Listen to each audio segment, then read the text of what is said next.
Merhaba, kış aylarının gelmesiyle beraber özellikle çocuklarda sıkça görülen kuru öksürük ve bronşit için hatmi çiçeğinden hazırlanan harika bir kür tarifimiz var. Uygulamalı hazırlama ve kullanma tarifi bu videoda olacak. İyi seyirler. Efendim, ekranda bir yandan sizlerle kürümüzde kullanacağımız hatmi çiçeği ve andız pekmezinin faydalarını paylaşacağım. Bir yandan da kürümüzün hazırlanma ve uygulanma tarifini vereceğim. Bir su bardağı kaynamış sıcak sütün içerisine 5 gram kadar, yani bir tutam hatmi çiçeğinin ya da 5-6 baş hatmi çiçeğini katıyoruz ve karıştırıyoruz.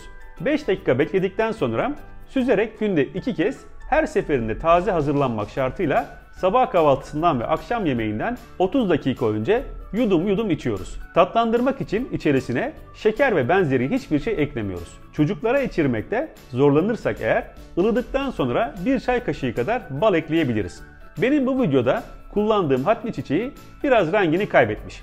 Bir yıldan uzun bir süredir sakladığım için biraz soldu. Ancak siz alacağınız hatmi çiçeğinin renginin canlı ve mor olmasına dikkat etmelisiniz. Muhakkak gölgede kurutulmuş ve bir yıllık raf ömrünü doldurmamış olmalı. Ayrıca bu kürün gıda takviyesi olarak günde bir defa sabah kahvaltısından önce dolu dolu bir yemek kaşığı andız pekmezi tüketmeliyiz. Çocuklara ise bir tatlı kaşığı andız pekmezi yeterli olacaktır.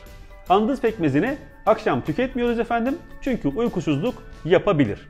3 yaşını doldurmuş çocuklar, hamile ve emziren anneler de bu kürü güvenle kullanabilirler. Öksürüğü balgamlı olanlar ise bu kürü süt yerine su ile aynı şekilde hazırlayıp tüketebilirler. Bu kür toplamda bir ay boyunca uygulanır. Efendim, umarım faydalı bir video olmuştur. İzlediğiniz için çok teşekkür ederim.